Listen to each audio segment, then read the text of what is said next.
Welcome to Mark My Words, a show that searches for the fork in the road in life, the place where the turning point in the journey of entrepreneurship and life can be found. Let's meet each other at the crossroads on Mark My Words.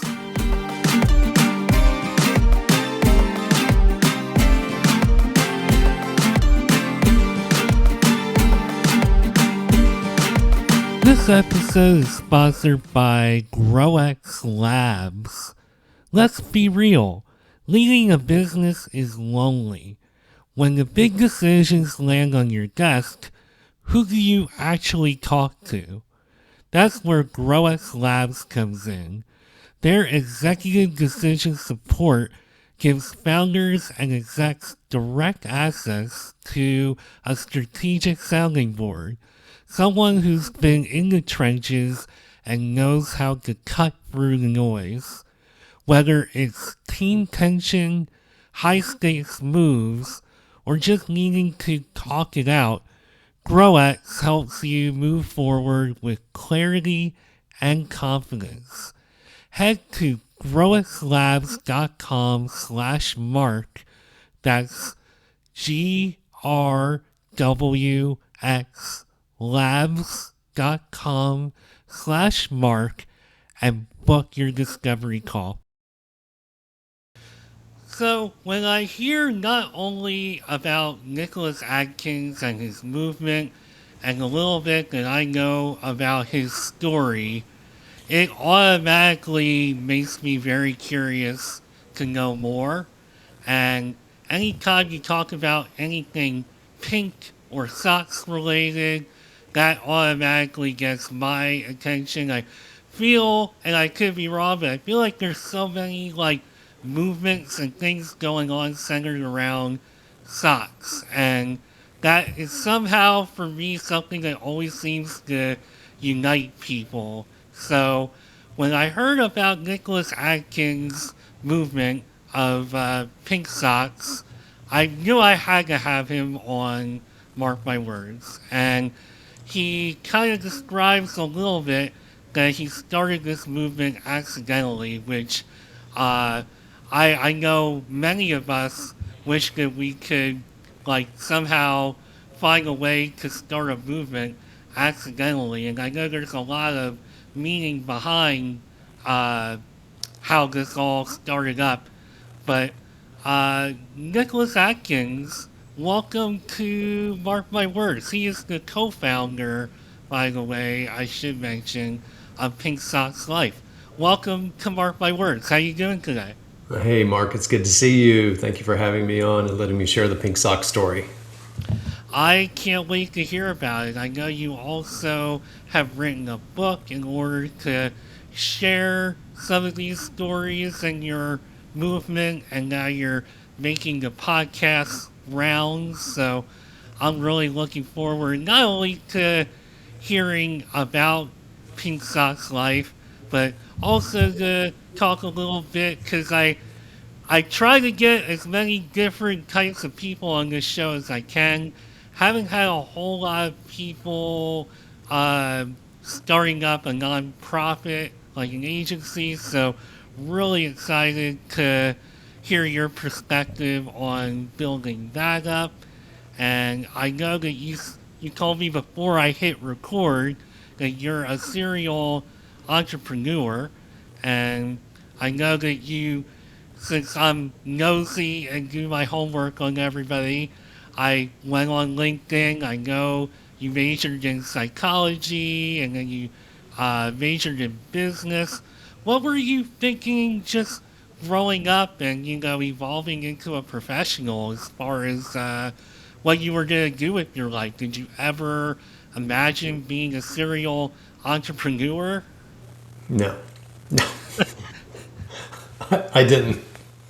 So, I've been involved with 5 startups along the way, and I did my undergrad in psychology a long, long time ago, and then I decided that it would probably be good to go back and get my MBA. So I guess that was in 94. I got my MBA, And at that time, I was in the healthcare space in Nashville, Tennessee. Nashville's kind of like mecca for U.S. healthcare. So many for-profit healthcare companies are based and spawned out of Nashville. And so I decided having an MBA was probably the best thing for me. And I knew then, back in the 90s, that I wanted to be involved in the healthcare scene in Nashville, specifically in the startup scene. And so that's what I did. And, I haven't always looked like this for most of my life, my adult life. I was a suit and tie guy, custom suits, cufflinks. I was that guy for most of my adult life. Lived in Nashville. Along the way, was the COO of a couple of healthcare companies. And in 2010, we were trying to decide what to do with this company. We were a healthcare company operating out of Nashville, 37 states. And at that point, we were trying to decide whether we wanted to take on some more capital, some more debt, expand out the business, if we wanted to merge with another company, if we wanted to acquire a company, or if we wanted to just sell ourselves and be acquired. And so kind of at a crossroads in life, personally and with the business. And I didn't have an answer really for what my vote was for which way we should take the company. We're sitting around the boardroom, and I said, well, listen, I don't know what my vote is. I'm going to go to this thing called Burning Man. It's in the desert in Nevada. I'm going to go there for a week, and I'm going to come back with an answer. So if you don't know what Burning Man is, it's 70,000 people from around the world gathering in the middle of nowhere in the desert, Nevada, to try to pull off some experimental living for a week. And I went to that, and I came back, and now I'm in the boardroom, and I'm not in the suit and tie. I'm in blue jeans and a t-shirt and Tevas and shaved. And they're like, well, how was that Burning Man thing? I said, it was great. They said, well, what do you want to do with the company? I said, sell it. I'm out. And they're like, what? I said, yeah. Like, what are you going to do? I said, I'm going to move to Portland, Oregon and become a hippie. And so that's pretty much what I did. And so 2012, I moved to Portland from Nashville and was doing a really good job of being a hippie. And then in late 14, I met a guy who was one of the original founders of WebMD, who's in Portland, and he said, hey, we should get together for coffee. I'm kind of intrigued by your healthcare background, and just become involved with a little startup here in Portland that's created some healthcare IT technology. I'd like to see if you'd like to be an investor, would you like to be an operator, just pick your brain. And so we got together, and I ended up becoming a co-founder in a little startup in Portland that created the world's first open API for asynchronous video file management on a HIPAA stack, which is just a kind of a lot of word speak way to say the ability to securely record, store, and share a video all in a private environment. That's HIPAA is this kind of parameters that you have to meet for healthcare privacy. So we built the first open API for that, and it was really this is really how PinkSocks became a thing, was in 2015. Here we are, this little startup that no one's heard of in Portland, and we've created this really cool technology that we want to, first of all, we're raising money, right? So every entrepreneur knows that the number one job is raising money. And so we're out raising money and trying to get ourselves on the radar screen so that we can get some our first clients or use cases, or just some early adopters, to help us with our fundraising. And I just Googled healthcare IT conference, and I found this large conference that was having its annual meeting that year in 2015 in Chicago. About 40,000 healthcare IT professionals, suit and tie people, having their Super Bowl conference, if you will, for the year. And I told Andrew Richards, who was another one of the co-founders at this company, who's our chief technology officer. I said, look, we're going to go to this thing in Chicago. And well, let me back up. That's 2015. So in 2012, when I moved from Nashville to Portland, remember I gave up the suit and ties. Right after I moved to Portland, I met a guy from Burning Man, who owns a kilt company. And he said, Nick, have you ever worn a kilt? I said, no. And so I went over there. June of 2012 was the last time I wore pants. I only wear kilts, and I only wear their brand. And Marc, the day one from wearing a kilt, I found out you got to wear fun socks because everyone sees your socks. You can't be that guy in the black knee-high socks and the Bermuda shorts. You can't be that geek, So I went and bought all the fun, funky socks I could find. T-Rexes, pugs, tacos, Sasquatch, cupcakes, unicorns, rainbows, you name it. But the ones that always seem to get the most, oh, those are cool, those are fun, that's funky, are these pink knee-high with black handlebar mustaches on them. So fast forward back to 2015. I tell Andrew, I said, look, we're going to go to this conference in Chicago. A bunch of suit and tie people. I don't have a suit and tie anymore. Here's what you do. You wear blue jeans and a brew pub t-shirt, and I'm going to go buy 100 pairs of these pink knee-high socks with the mustache handlebars on them. I'm going to get 50 pair. I'm going to put in my little backpack. You get 50 pair and put in your little backpack, and we're going to go rolling into the McCormick Center in Chicago. And every time someone walks up to us and says, hey, what's your story? What the pink socks? We're going to say, oh, I'm Nick, and this is Andrew. We're going to give them some pink socks. And, Marc, we did that. And literally from the moment we walked in, people were coming up to us doing exactly that, saying, what's your story? And like I said, I wrote a book. I'm going to talk a little bit more about that. But this story gets really in detail in the beginning of the book, the backstory, if you will, the OG story of how it started. But we gifted a pair of socks to a gentleman named Dr. Eric Topol. And Dr. Topol is in the digital healthcare world, just one of the early social media gurus and, internet personalities with just a gazillion followers. He's literally the first person we run into as we're walking into the McCormick Center, and we're out in the foyer before we go into the exhibit hall. And I say, Dr. Topol, and this is, so remember 2015, this is back when like Twitter was fun. We were all playing on Twitter and it was a great time. So we run into him and I say, hey, do you mind if we get our picture with you, Dr. Topol? And I gift him a pair of pink socks. And he's like, I really like what you guys are doing with your technology. And I'm like, oh, do you mind if I quote you on that? I'm making the tweet right there in front of him. And I was like, here, show it. I said, is that good? And he's like, yeah. And so I tweet it, and literally, from 10 feet from here to the door to go in, I look back at my phone and he's retweeted my tweet. And this is from a guy who, he only tweets his own content. And so I was like, and people in the event saw his tweet.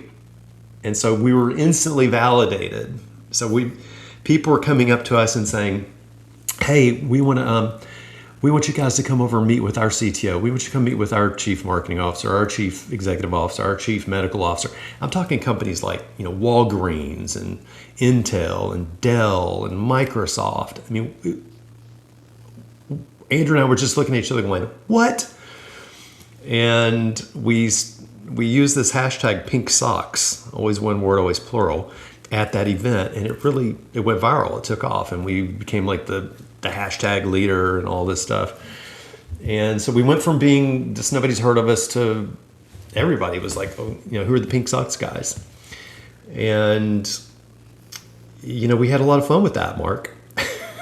Yeah, no, that's amazing. What a story. And I don't want to interrupt you while you're telling such a great story, but when did it occur to you that this could be more than just simply, at least from my perspective, people love the socks. Maybe we can send a real positive message and expand on this. When did that occur to you? Yeah. So for the rest of that year, 2015, we continued to go to conferences and do the Pink Socks thing and meet new people and have fun on Twitter and all the things.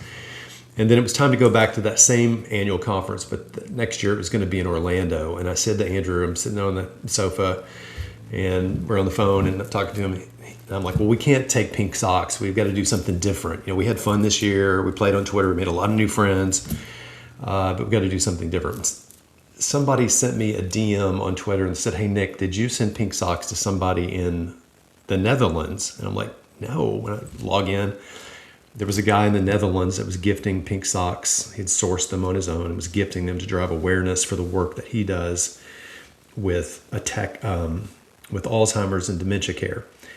And then another guy sends me a DM, a separate person. Hey, did you send Pink Socks to somebody in Wales? I'm like, no. And there was a guy in Wales who had sourced Pink Socks and was gifting him to drive awareness for the work that he does with ataxia, which is a rare disease. It was at that point, Andrew and I knew, oh, wow, this thing's gone organic. It's taken on a life of its own. And instead of saying we're not doing Pink Socks, I told Andrew, get a bigger bag. We're taking more Pink Socks. And that's what we did. And then, so that's 2016, 2017, I got invited to go do a TEDx talk in San Francisco. And when they called to ask me to come do the talk, I'm like, well, what do you want me to talk about? Telemedicine? Because telemedicine was one of the main use cases for the technology that we built. And they're like, no, we don't want you to talk about telemedicine. We want you to come talk about the Pink Socks movement. And I laughed and I said, no, it's not a movement. It's just a bunch of people, happy, smiley people gifting each other Pink Socks. And she's like, no, it's a movement and we want you to come tell the story.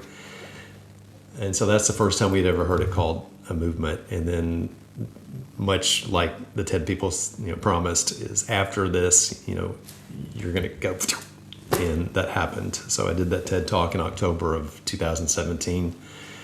And then in 2019, we had incorporated as a nonprofit. In 20, we got our 501c3 status as a charitable nonprofit, tax exempt. And this past April, we celebrated 10 years of doing Pink Socks. Pink Socks Life is the name of the company, the nonprofit. It's also our website. It's also our Instagram account, PinkSocks.life. And so, please come PinkSocks.life, learn what we're doing, learn more about the book. It's easy to find right there on the website. The Instagram account, you see a bunch of happy, smiley people around the world wearing pink socks. And Marc, at this point, 10 years in, we've gifted, or people inside the Pink Socks tribe, as we call it around the world, have gifted over 300,000 pairs of pink socks. There literally are pink socks. And so all built on this very simple premise that the world is full of good. When you believe it, you see it. Keep doing that. And so the original pink socks with the mustaches, the OGs as we call them. And then in 2017, when I did that TEDx talk, I added the puzzle piece to represent the power of connection. Pink socks connecting people all around the world.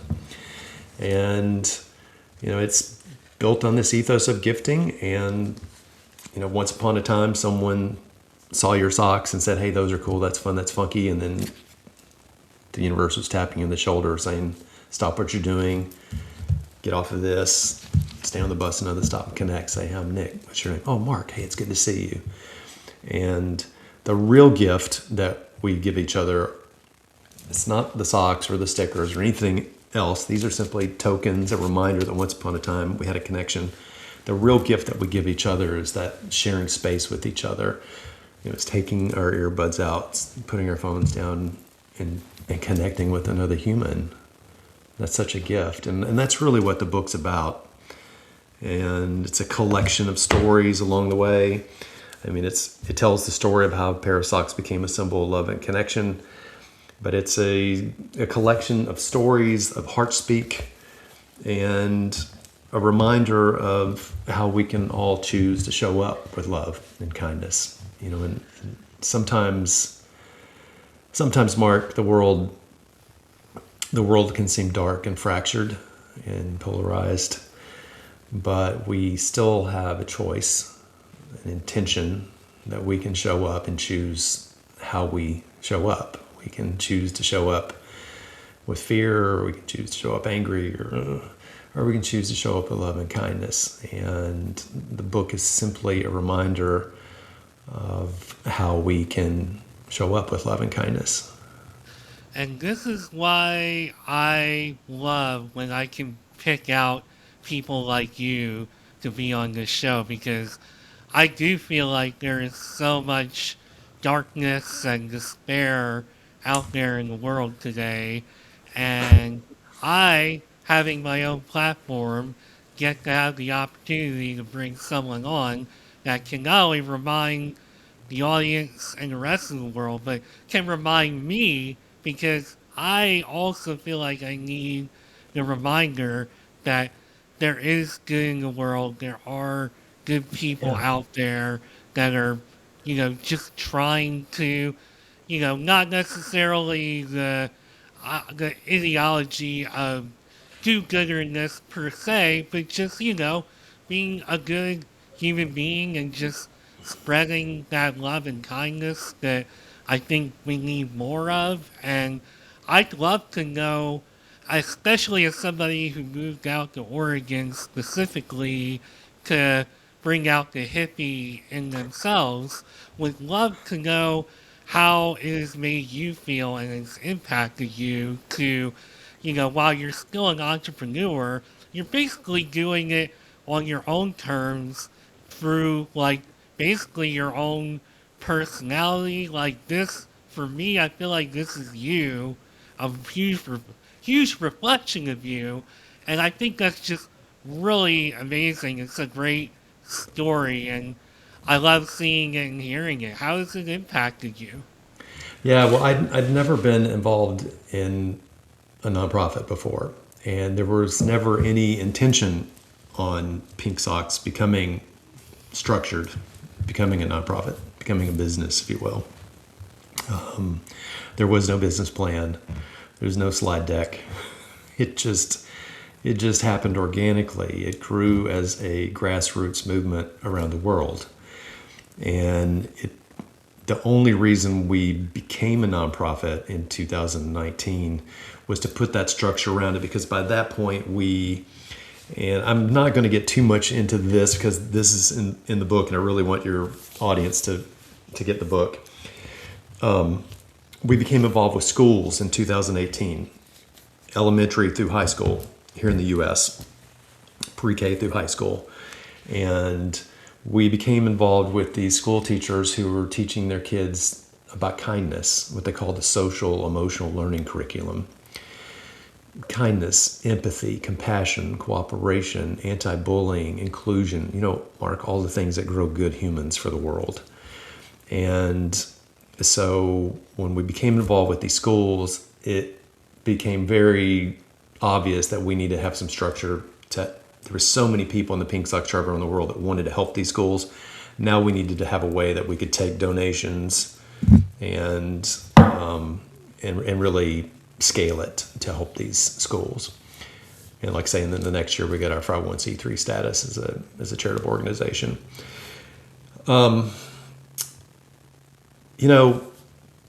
At the heart of it, really, Marc, is sometimes we forget. We confuse connectivity, right? This is connectivity. You and I are using connectivity right now. We confuse connectivity with connection. Connectivity versus connection. What you and I right now, we're having a true, authentic connection. We're using connectivity to do that, but we don't need to confuse connectivity with connection. See, as humans, we all crave connection. It's hardwired in our DNA. It's back here in our brainstem. It's in the code of our life that we crave to connect with other humans. And so once we all realize that and allow ourselves, let go of the fear, right? So love more, fear less. Love more, fear less.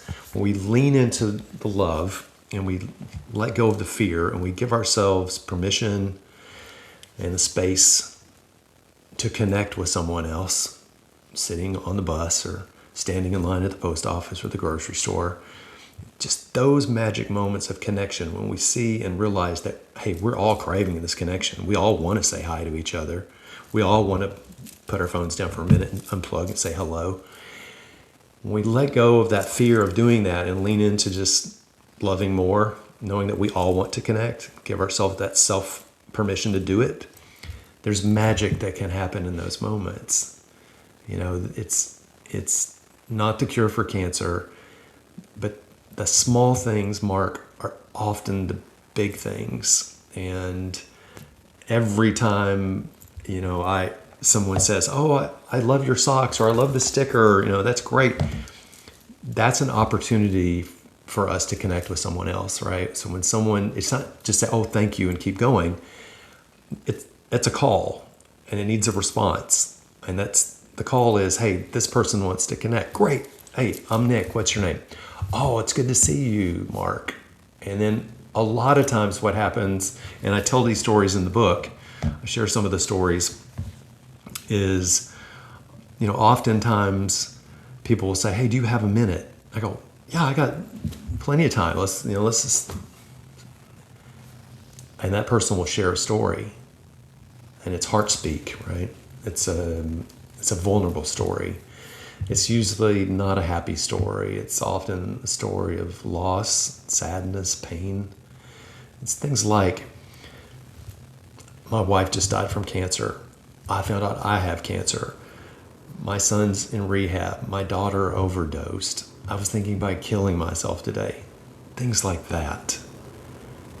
And what a beautiful gift that you can share with someone to hold space with their heart speak as they share that story with you. That's the gift that you're giving them, is saying yes to listening, feeling their heart speak. And it's in those moments of true, authentic connection, Mark, that we find our humanity. We find ourselves in the other person. We see ourselves in each other. Because no matter what's happening around the world,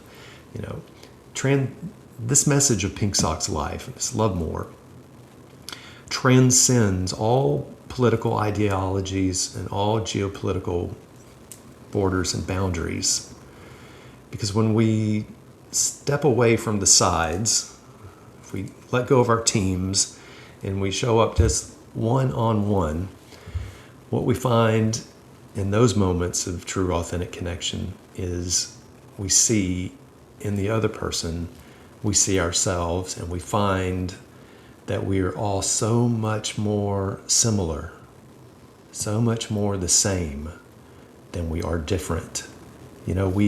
We all want love and peace. Nobody wants chaos in the perma-crisis. We want to have friends over for dinner. We want to go to the pub and have a pint with our mate. We want to go watch soccer. We want to watch the flowers grow, on and on. We all want these things. And so when we let go of the noise, we lay this down for a minute, get outside of the algorithms that are running in our mind, and move back down into our heart space. Our heart already knows the way. It already knows the path. When we share those moments one-on-one, that's where the magic is. I totally agree. And I really like the fact that you're thinking about the younger generations because I mean, you're thinking about everybody, but I really like that you're also thinking about the younger generation because I have a project myself that I'm kind of like working on. I'm in the early stages of. Long story of why I'm doing that, which I'm not going to tell now and take thunder away from you. But one of my goals and one of the things that I've always wanted to do is tell my own story to like the younger generation just for kind of like similar reasons as you. I mean, I was born not only with a cleft palate and lip, but I was born with like a very rare syndrome. I've had to deal with a lot of things, obviously, you know, pretty weighty kind of story. I've had to practice resilience and all that kind of stuff throughout my life. And I know what it's like when people are not kind and not connecting, and especially like younger generations who, they're influenced by their friends, they're influenced by, all the things that you're talking about, like our phones and all these things that are going on that may not always be the best thing, even for a 46-year-old mind like mine, let alone a younger mind. And how has that been as far as like impacting like the younger generation talking to schools? You're shaking your head. You're ready to go. I'm gonna let you talk. No, it's, and thank you for sharing your heart speak there. I hear you, and so it's good to see you. The world, we say the world is full of good. When you believe it, you see it. Keep doing that. And that doesn't discount or diminish in any way that the world is also full of some very bad things. It can be very unkind at times, and it can be awful. There are terrible things in the world. Those things all coexist. The good things and the bad things, they coexist in each now. Love and fear coexist in each now. We have to make that choice, what we want to focus on, put our energy into. Much like our glasses, they have these lenses, and so what we focus on is what we see. So we try to encourage each other to focus on the good things. And there's 2 chapters in the book, chapter 5 and chapter 6. One's called The Teacher, one's called The Schools. And that really goes into how we became involved with the schools. And you can also get a little bit about that on our website in the PinkSocks.life. If you go up to the navigation at the top, there's a drop down that says schools and teachers, or teachers and students, I think is what it says. Click on that, and that'll give you kind of a little bit of the backstory of how we got involved with the schools. But just the short version of that is, in 2018, we're just going along, having a great time, gifting pink socks at conferences and, playing on Twitter. And there was a gentleman who's early on OG Pink Socks Tribe, a guy named Dan Monroe, who's an author and a contributor for Forbes out of Arizona. And he sent me a message that he had found on this first grade teacher in El Paso, Texas, Miss Blancas, who had gone viral on Facebook for an exercise that she was using each day with her first graders to help teach them about kindness. And that thing went viral, this video that she posted on Facebook. And I was like, oh, that's awesome. And so then, and again, we're driving this hashtag pink socks, one word, plural. So I'd get up every day and on Twitter or whatever, and I'd search the hashtag and see what's happening around the world, how people are gifting pink socks and having fun and whatnot. And so Dan posted something about this first grade teacher. So he's in Arizona, she's in El Paso, Texas. Then a guy named Larry Joya in Pittsburgh, Pennsylvania, he saw Dan's post because of the hashtag. And so he reaches out to the school teacher in El Paso and says, hey, I'd love to gift you some pink socks. What's your address? Because we'd like to celebrate, what you're doing with teaching kids about kindness.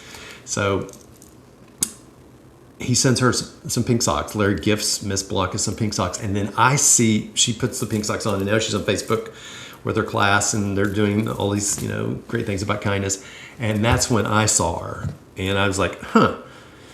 And I was like, oh, that's adorable what she's doing. And so I reached out to her and I said, Miss Blancas, how many kids do you have in your whole first grade class? And so she goes, I have 33. So I sent her 33 pairs of pink socks. And now she's posting, all the little first graders are wearing their pink socks. And I mean, come on, 2018, I mean, if we thought things were dark in 2018, they would only become darker. But it was nice then to see, you know, just so refreshing to see these happy, smiley first graders learning about kindness and how to be nice to each other, and that they're all connected, and to love each other and to love themselves. And here's Miss Blanca's growing good humans for the world. It's what we need. And so that's how we became involved with the schools. And I'm not going to tell you the rest of the story because I really want you to get that in the book. And I would tell you those 2 chapters were some of the most difficult chapters to write. So much emotion and heart speak around that. And so I really encourage you to get the book and read more about Miss Blancas, and because it's because of her that we became involved with schools around the country and not just in El Paso. So, yeah. So you've done all this really great stuff. You've come so far, and you've got like a really great concept and memorable movement. It's impacting people.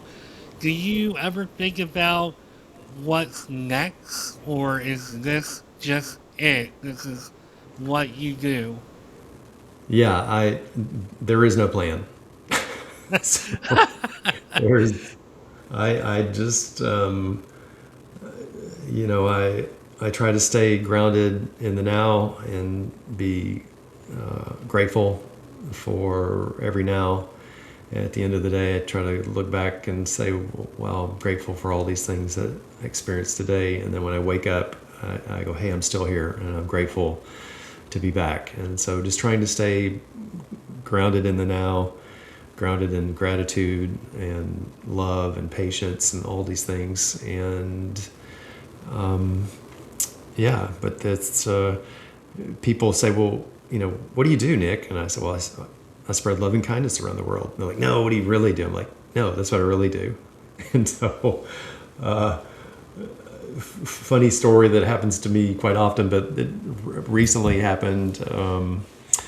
I was in Boston at an event, at a conference, and I got on the elevator in the hotel, and there's a guy in a suit and tie, and here I am in the kilt and pink socks. And, this guy looks at me, and I could tell he was at the same conference. He's got his name badge with the lanyard on, and he's like, well, what do you do?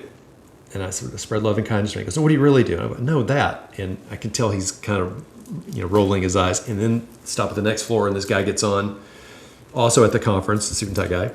But this guy's in the Pink Socks tribe. He's already got his pink socks. In fact, he's got a suit and tie on, but he's also wearing his pink socks.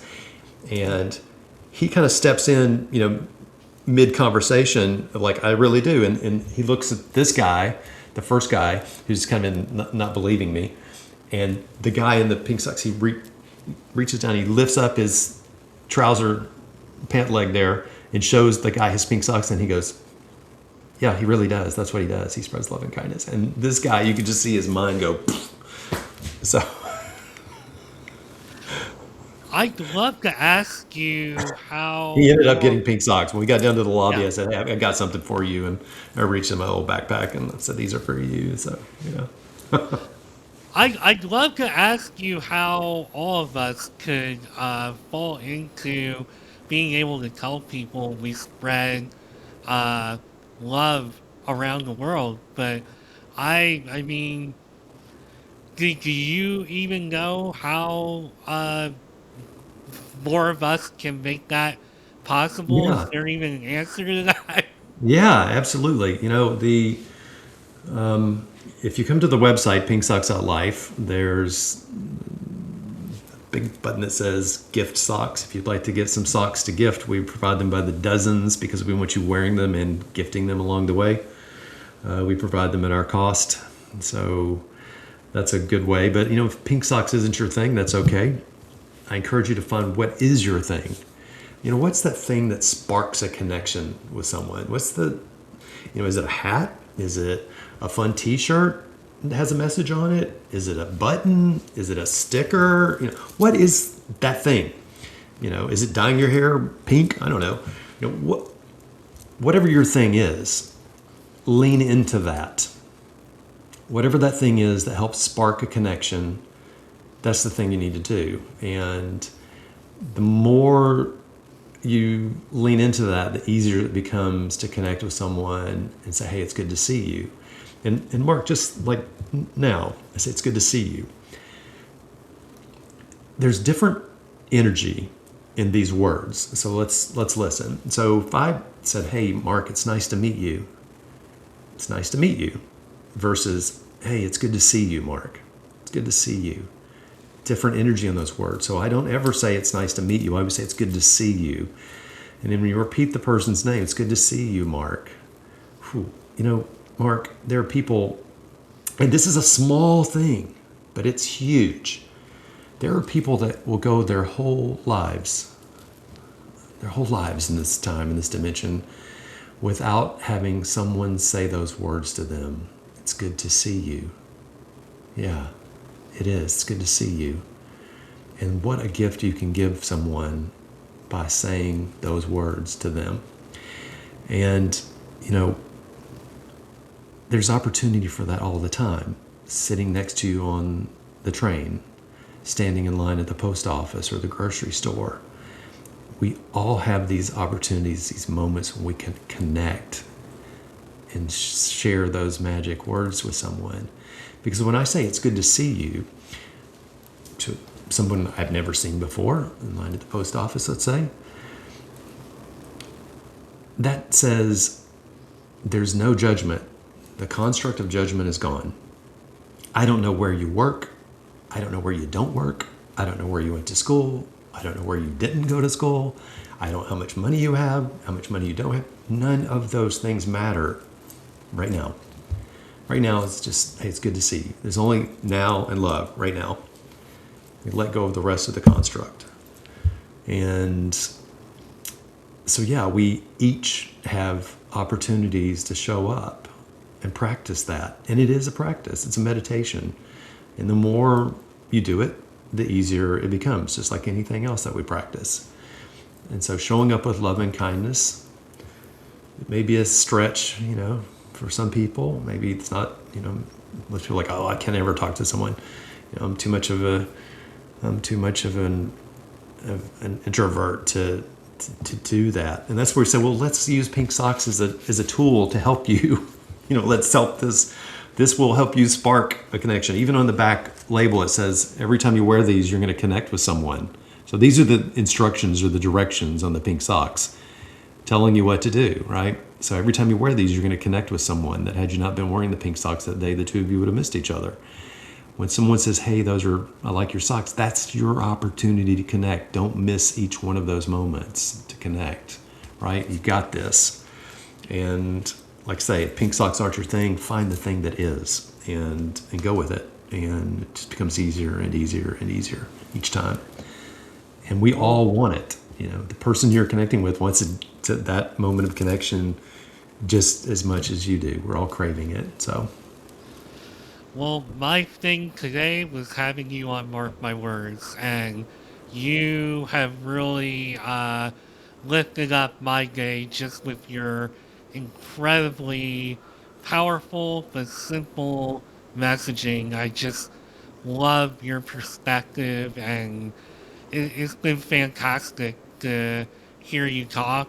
And I know you've touched on it throughout the episode, but if you could just tell everybody again how they can connect with you, how they can work with you. And I kept a promise to myself not to inundate you with too many questions about starting up a nonprofit and whatnot, but if you have any kind of advice you can spread on that quickly on your way out, Sure. that would be amazing. On the business side, whether it's a for-profit or a nonprofit, the best thing you can do as a founder is surround yourself with a good board of directors.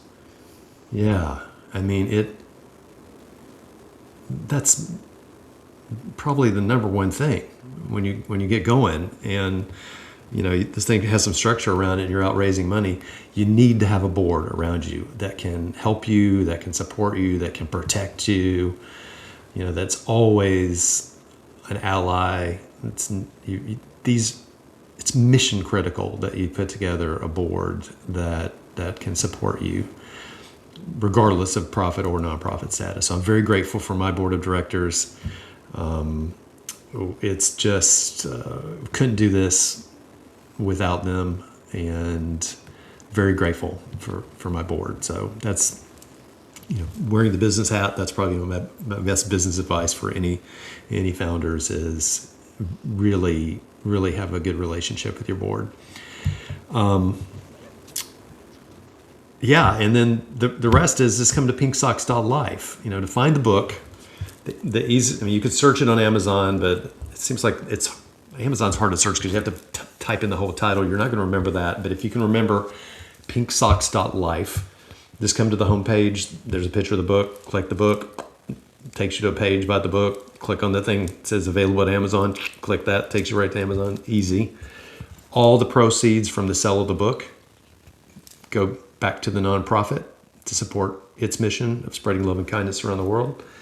So not only are you going to be getting a book that has some valuable lessons to help you remember how to show up with love and kindness in each now, you're also helping to support the nonprofit as we spread the mission around the world. So we're grateful for you, and I have no doubts that you and your audience, the book will speak to your heart, and I'm grateful for that. So I'm grateful for you, Marc, for letting me share the story.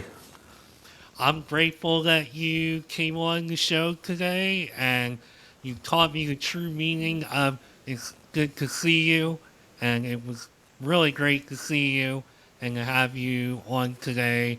I appreciate you, and I knew from the time that I read your profile information on Podmatch, I'm like, I know this guy's gonna have some really great things to say to me and the rest of the world, which you've already been doing the rest of the world. Now you came to my world. So thank you so much for being here today, taking time out of your busy schedule. Thank And you. thank you. Thank you, man. Good. Awesome.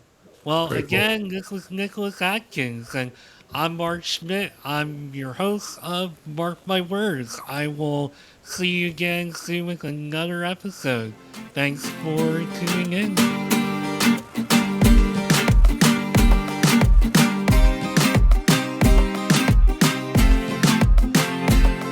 Thank you for taking time out of your busy day to go on a journey with me into entrepreneurship and life on Mark My Words. If you would like to learn more about me and the show, you can find me on LinkedIn at Mark Schmidt or connect with me on Instagram at Nimrod79. Video episodes of Mark My Words, as well as other content, can also be found on the Mark My Words YouTube page. Entrepreneurship can be quite the roller coaster ride. It can be a bit isolating and intimidating, but it doesn't have to be that way. Let's meet here next time at the Crossroads on another episode of Mark My Words.